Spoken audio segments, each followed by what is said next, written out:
computer at teknolohiya ay pinapabilis ito ang komunikasyon, pananaliksik at mga gawain sa araw-araw. Pinapabilis ito ang akses sa impormasyon, tumutulong sa mas epesyenteng trabaho at nagbubukas ng maraming oportunidad. At dahil dito, naging mahalagang bahagi ito ng pag-unlad sa modernong lipunan.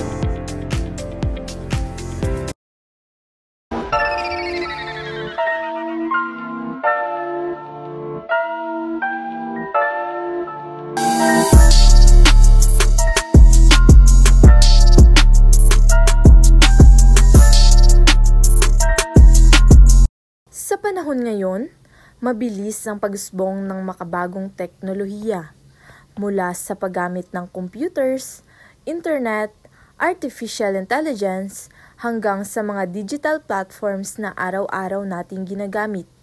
Ngunit, marami pa ring mga Pilipino ang nahihirapang unawain ito dahil sa kadalasang nakasulat sa Ingles ang mga konsepto at terminolohiya. Narito ang 3 video clips kung saan nagpapakita ng kahalagahan at kaalaman sa paggamit ng wikang Filipino sa larangan ng computer at teknolohiya. What if wala nang gadgets o teknolohiya sa ating mundo? What if paggising natin, wala na tayong cellphone, sasakyan, mga gamit sa bahay? Ano kaya ginagawa natin?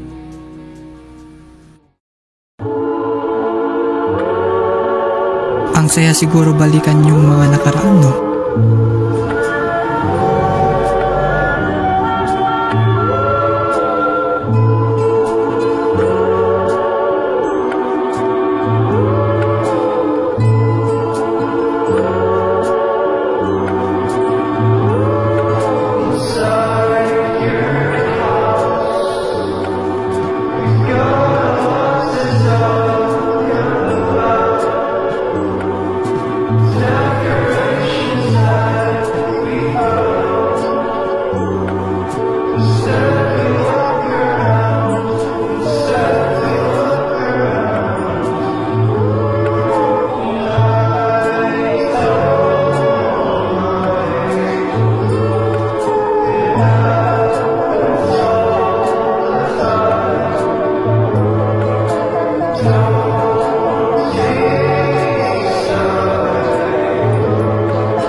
Ganito pala ginagawa natin kapag walang teknolohiya.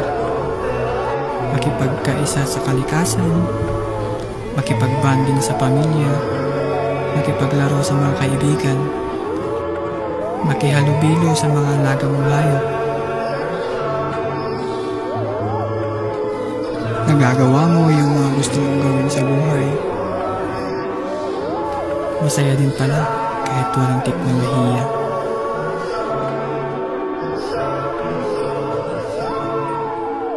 Araw klase, ngayong araw, ang tatalakayin natin ay tungkol sa integration of computer technology in teaching. Magbasa, makinig, matuto at magsaya. Ako si Binibining Menya. Handa na ba kayo? Tara na, umpisa na nating isa-isahin at pinapirasuhin ang mga detalyeng nakapaloob dito. Katulad ng aking binanggit kanina, ang paksa natin para sa ngayong araw ay tungkol sa integration of computer technology and teaching. Ayon kay Manahan 2008, ang paggamit ng makabagong teknolohiya ay isang mabisang paraan upang lubos na maengganyo ang mga bagong henerasyon ng mag-aaral o yung tinatawag na Generation C, lalo na at ang mga kabataang ito ay sadyang mulat sa paggamit ng mga computer. Una ay tinatawag na WebQuest. Ito ay pagsisiyasat na gawaing online gamit ang www o mas kilala bilang World Wide Web. Ang sumunod naman ay ang tinatawag na scavenger hunt. Ito ay isang gawaing paghuhukay ng mga mahahalagang impormasyon sa mga website na paksang tutuklasin. Ang sumunod ay ang microlesson.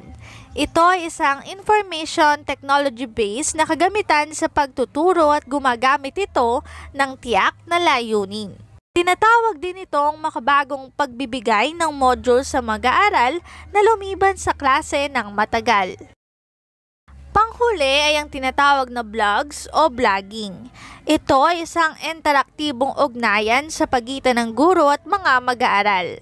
Ito ay online-based na maaring mapaglagyan ng mga refleksyon, takdang aralin o intergroup communication.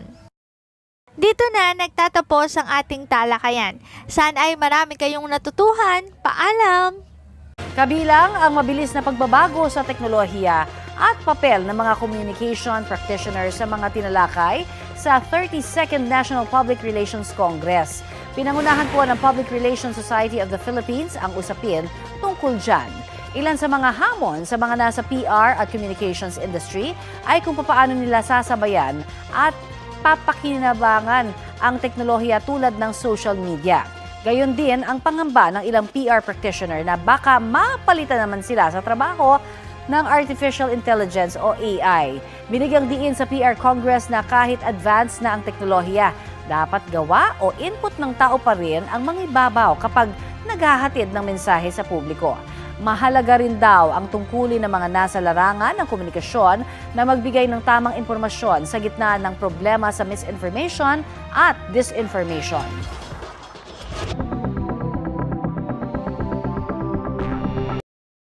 Malinaw na ipinakita ang kahalagahan ng teknolohiya at computer sa edukasyon, trabaho, at sa ating pang-araw-araw na pamumuhay. Ang teknolohiya ay hindi lamang pinapadali at pinapabilis ang ating mga gawain, kundi bibigay rin ito ng mas malawak na oportunidad sa pagkatuto, karera at sa pag-unlad ng ating lipunan. Mahalaga rin ang paggamit ng wikang Filipino upang mas malinaw na maiparating ang kaalaman sa lahat, lalo na sa konseptong teknikal.